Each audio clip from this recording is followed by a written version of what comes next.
number 1 Alexander Pope, and number 2 satire, and number 3 this, number 4 and number 5. Now it will be quite clear to you. There are 5 points or 5 sections of this session that you would keep yourself with me, and some of the things that you know already about these topics, about these 5 topics. Let's start and let's move to the next slide. They're the same pattern that we have discussed already. So this is outline slide, there is introduction and satire and mock epic and textual study and analysis of the rape of the lock. So it's divided into 4 sections. Now a very short introduction to Alexander Pope.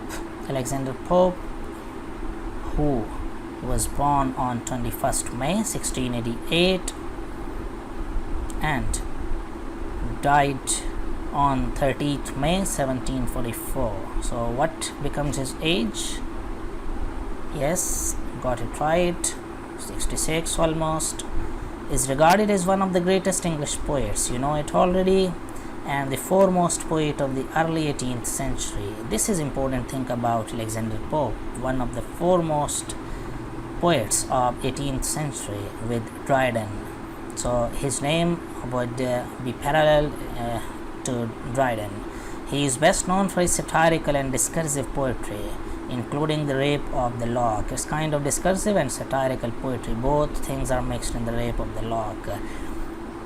The Dunciad and an essay on criticism. You must remember it as far as your PPSC exams are concerned, or some other exams of educators are concerned, that what are the important writings of Alexander Pope. Then you may say it easily that number 1 work, that is the rape of the lock. Number 2, you must remember this, his prose work and essay on criticism, and number 3, that's the Dunciad. So these are important works, pieces of work of Alexander Pope that you must remember for your future programs. And if someone asks that who was Alexander Pope and what are his important writings, then this slide would be enough for the answer. As well as for the translation of Homer, his early work, that translation of Homer, because he was such a pedantic person, he knew everything, because he studied too much for the reason that he used to keep himself alone at his home, even to his own, stuck to the one room only. And if someone comes to meet him, to see him, then sometimes he is very cynical. He becomes very cynical. He was a very kind of cynical and lonely kind of person who is not comfortable in sociability, or there are so many people around, there are so many people, he won't like that situation. So he liked solitude because of so many reasons. And the number 1 reason was that he was some kind of paralyzed or deformed kind of person of not more than 4 feet or some inches, so very short heighted and a deformed kind of personality. So people didn't like him in his childhood. His chummies didn't like him in his childhood, so it was why that his reaction to society was quite dangerous, and that was cynical kind of reaction that he adopted throughout his life for society. So he was a reactionary poet, reactionary to the society values or social taboos, or to some relatives or even friends he was cynical about. So it was why that he was so pedantic. He studied too much, keeping himself to one room and just studying and studying. And we see here a touch that Homer was here to be studied for him. Greek to English translation, we see the translation of Homer, and that was one of the most difficult tasks of all times, to translate one language into other, and that of Homer, that one of the greatest classical blind poet of Greece. So here and there we find touches of these things that he was interested in. It was a short biography of Alexander Pope. I think now you are ready for the next slide. Are you ready? Okay then. Satire in 18th century. Let's talk about a bit about the satire in 18th century. Let me not define satire. What is satire? You know it already in Introduction to Literature. What is satire? Basic terms that you might have studied already. The 18th century was one in which exaltation of wit and reason came to the forefront of literature. For the very first time in English literature, it happened that wit and reason, that rationality, rational things, the logical things came on the forefront in English literature, and we find that too much in that literature of this era. It is why that we call it neoclassical era, that the old things came to existence or re-existence again, that revived again through Dryden and through Alexander Pope. They brought to the surface Homer and other great poets of the past. So it is called neoclassical era because classical poets were highlighted in this era again. So which though keen observation was there, and the sharp nimbleness of thought, keenness of thought and minuteness of thought was also there. Exposed the superficial follies, flaws and shortcomings, and mistakes and errors that were quite superficial acts and moral corruption of society during the neoclassical period in Britain. So what happened during that period that these things came into action? What were the things that were brought to light? Number one, superficial follies, number one.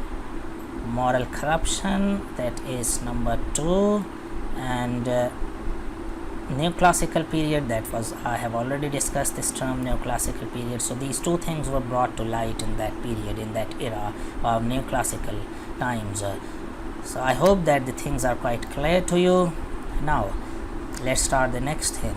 Underneath the Enlightenment ideals of rationality, as we have talked earlier, that it was a rational period, order and knowledge, society embraced a pervasive obsession with decorum.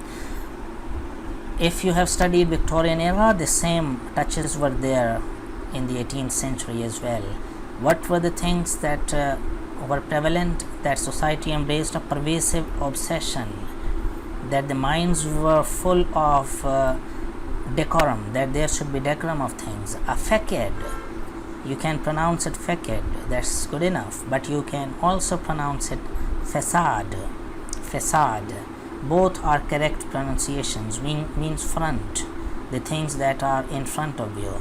A facade of established traditions and vanities, and we see that there are established traditions and vanities were there, useless things and artificial things were coming to the surface in that time, as well as an innate sense of moral and political supremacy, and people were gaining the importance of moral and political supremacy, that they should be important at the time of Pope, that political supremacy should be fought for. We should fight for political supremacy as well in the name of moral supremacy. If we would propagate morality, then people would vote us, would cast vote on our side, and we will gain political supremacy, and that was the thing that were prevalent at that time.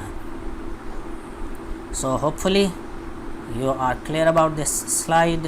What we have discussed, that the literature brought to the surface superficial follies and moral corruption of society of that time, and people were rational at that time, and their minds were full of political and moral supremacy to gain over the other party.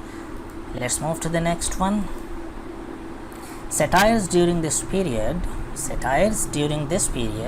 aimed to point out the shortcomings of society through ridiculing accepted standards of thought. So what was the aim of satires of that time?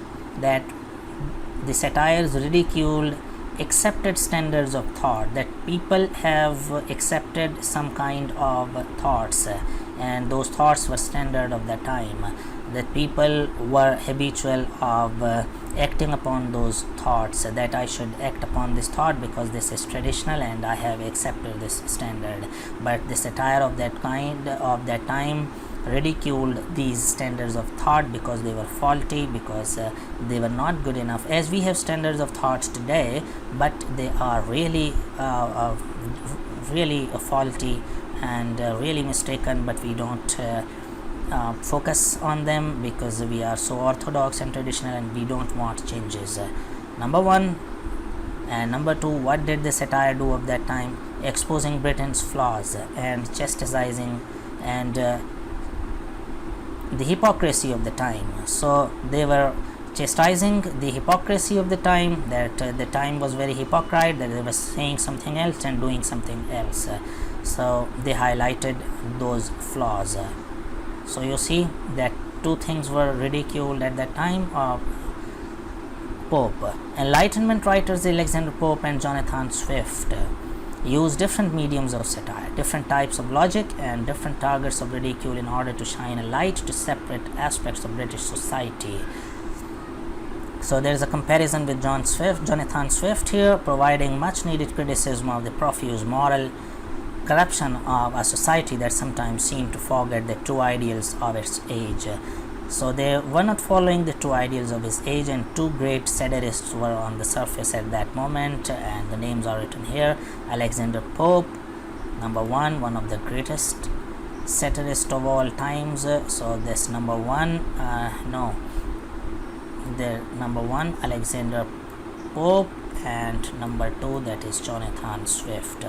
So the great writers of the time, great satirists that you must remember. Okay, clear? Let's move to the next one. What is mock epic? That's the third section, you may say, or that's 2.5th section. Mock epic, also called mock heroic epic or mock heroic jest. Form of satire. It is a form of satire that adapts the elevated heroic style of classical epic poem that's important about it to a trivial subject, and that is important, as I have said. Trivial subject, that the subject, its subject matter, its material is quite trivial, that is on a small scale, tiny scale, because the subject matter is dealt here in mock epic, that is about hero and heroine, and those hero and heroine are quite small kinds of petty kinds of human beings. They are not great human beings like the subject and the characters of Paradise Lost. You know that heroic poem or epic poem, that is Paradise Lost. The subject is great, characters are great, and everything that has been dealt there is great. But here we see that style is the same as that of epic, but the characters and the themes are trivial in mock epic. So that's the contrast and the main thing about mock epic, that it follows the style of an epic poem, but the characters and the themes are quite trivial. That's on smaller scale. So that is mock epic. I hope that you are clear about mock epic and the difference between epic and mock epic. That's the text, and 2 slides are devoted to the text of this mock epic, Rape of the Lock. Close by those meads, by those meadows, there are meadows, and close to those meadows, forever crowned with flowers, there are flowers, and the land was crowned with those flowers, where Thames river was present, with pride surveys his rising towers, and there are rising towers as well. So that's the scene. Now you have understood that this is the setting of the poem or the scene, that there are meadows, there are flowers, and there are towers, great buildings, and the river Thames. That's beautiful sight. What a beautiful sight it must be. There stands a structure of majestic frame, and there in that scene there is a structure, there is a building that of majestic frame, and its structure was great, majestic. It means that the Lord, the Majesty, would come here to be entertained. So that's the kind of court. What is that court? Hampton Court, which from the neighboring Hampton takes its name. It means that is Hampton Court because Hampton is nearby the area.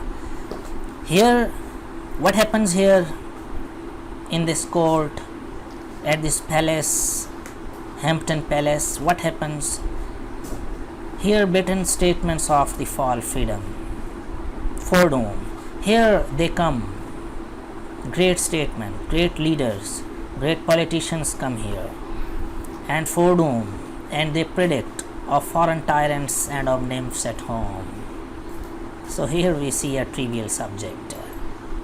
Here you can see that they talk about foreign tyrants, foreign invaders, foreign knights, that they might attack us, our land, because the leaders are talking to each other. They talk about foreign affairs here in this Hampton Palace. And what they talk about? And of nymphs at home. They talk about the girls who are staying at home. So that's a trivial subject, and that's the reality of the time as well. What they were talking about? They were talking about the girls at home, beautiful girls at home who are staying at home. These leaders are talking about the girls and affairs as well. So that's a strange thing, and that's important about mock epic. Now you have come to understand what is mock epic, and that's real as well. That's not unreal or imaginative thing as well. So we see that they are talking about nymphs, beautiful girls. Hear thou great Anna, great queen of that time, who three realms obey, because there was Ireland in British company of that time as well, and you know that Britain was a great state of that time. It is also known as Great Britain because of that, and Scotland and Ireland were there as well, and England itself. So does sometimes counsel take? You come here for some consultation, for some advice from your ministers, and sometimes tay. So here it is pronounced as tay, not t, because it's couplet and it is rhymed with obey. Tay, freedom, home, frame, name, flowers, stars. So we see, so you would pronounce it T, not T. Here in the times of Pope, it was pronounced as just like this. Okay, let's move to the next slide. Hither the heroes and the nymphs resort. Here the heroes, great heroes also come. Here the great heroes and the nymphs, the beautiful heroines also come to taste a while the pleasures of a court, to know about the pleasures of the court in various talk, the instructive hours they passed, and they passed very instructive good hours there. Who gave the ball? For example, what is important about it? What is the importance of this instructive hours, instructive time? Number one, they talk about who gave the ball, number one. And what they talk about, you know about the ball dance party. So they talk about the dance party, who gave it, and or paid the visit last, and who paid money for the last visit. So they talk about these things. Are the important things. Who paid the last visit, who paid money for the last ball, for the last dance party. One speaks, and one person at the table, if there are three persons speaking among each other, among themselves. So one speaks the glory of the British Queen, one of them speaks about the British Queen, and one describes a charming Indian queen, and the other person would be speaking about the imported things, because screens and blinds were imported from India. So they talk about imported things, and the third interprets, and the third person would interpret, would understand, and would discuss the motions, looks and eyes, that a girl is appearing at the moment through the doors, and he would talk about the motions, about her motions, about her gait, that how she walks, how she looks, and he would be talking about her looks and about her eyes. So that was the discussion that was in session, or that used to be happened there in the court, and these are important matters that he is mocking, that Alexander Pope is mocking at. These are the occasions. So one is discussing Queen, and the second Indian charming screen, imported things, and the third one is looking at the girl, and he would interpret in different ways that this motion means, this movement means this, and if she has looked on me it means this, and she has looked on me in this manner, so it means this. So there is different interpretation of a girl's movements. As you know pretty well, at every word a reputation dies, and when he is talking about that beautiful girl, at every word her reputation dies, her honor has been killed. So that's honor killing in another way. So they are talking in that manner. So see the rhythm of Pope's lines. A third interprets motion, looks, and eyes. At every word, a reputation dies. Snuff. So they are taking powdered snuff, powdered tobacco, or the fan. So when they stop talking about these matters, then they take snuff, or they use fan. Supply each pause of chat, if there is some pause during the chat, during the gupshup, with singing, or they sing, laughing, ogling, and all that, or they used to laugh during the pauses of their conversation, or they ogle. Ogle means to see girls, with your corners of eyes, means with some kind of shyness you see a girl that she won't know that you are seeing at her. So that is kind of ogling. There's colloquial language, informal one, that you look through the corners of your eyes at the girls, at the beautiful girls rather, I can say. So these are the things, and now you understand what this mock epic is about. So it discusses these petty matters. This epic or mock epic poem discusses the subjects like these. I hope the point is clear. Let's talk about the last slide. The boat arrives at Hampton Court Palace, and now next scene. And the ladies and gentlemen disembark to their courtly amusements. After a pleasant round of chatting and gossip, Belinda sits down with two of the men to game of cards. They play Umber, a game, a 300 game of tricks and trumps, somewhat like bridge. So that's a game like bridge. Bridge is a very important card game, and it is described in terms of heroic battle. And this is discussed as a battle is going to be conducted or to happen. The cards are troops combating on the velvet plain. These cards have been thrown on velvet plain on the card table. Belinda, who is the heroine of the poem, under the watchful care of sylphs, begins favorably. So there is divine machinery as well, and one of them is sylphs like an angel. She favors Belinda, heroine. She declares spades as trumps and leads with her highest cards, sure of success. Soon, however, the hand takes a turn for the worse when to Baron, the hero of the poem. Fate inclines the field. He catches her king of clubs with his queen and then leads back with his high diamonds. Belinda is in danger of being beaten, but recovers in the last trick so as to just barely win back the amount of she bid. So the times is over. It is why that I have read it so immediately or so quickly. So you would be reading by yourself. This to sum up, I can say that it is a game of Umber, and they are playing, and Belinda is scary about losing the game because she has never lost the game, and now the table is in between them, and they are starting a game at this Hampton Court. Hampton Court, you know quite well that what happens there. So that's all about mock epic, and all about satire of 18th century, and all about some autobiographical elements of Pope. Court Palace, and now next scene. And the ladies and gentlemen disembark to their courtly amusements. After a pleasant round of chatting and gossip, Belinda sits down with two of the men to game of cards. They play Umber, a game, a 300 game of tricks and trumps, somewhat like bridge. So that's a game like bridge. Bridge is a very important card game, and it is described in terms of heroic battle. And this is discussed as a battle is going to be conducted or to happen. The cards are troops combating on the velvet plain. These cards have been thrown on velvet plain on the card table. Belinda, who is the heroine of the poem, under the watchful care of sylphs, begins favorably. So there is divine machinery as well, and one of them is sylphs like an angel. She favors Belinda, heroine. She declares spades as trumps and leads with her highest cards, sure of success. Soon, however, the hand takes a turn for the worse when to Baron, the hero of the poem. Fate inclines the field. He catches her king of clubs with his queen and then leads back with his high diamonds. Belinda is in danger of being beaten, but recovers in the last trick so as to just barely win back the amount of she bid.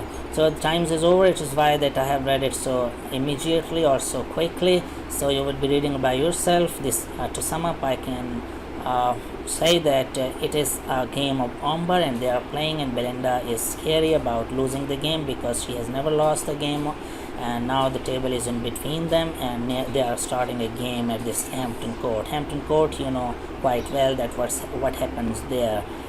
So that's all about mock epic and all about satire of 18th century and all about some autobiographical elements of Pope.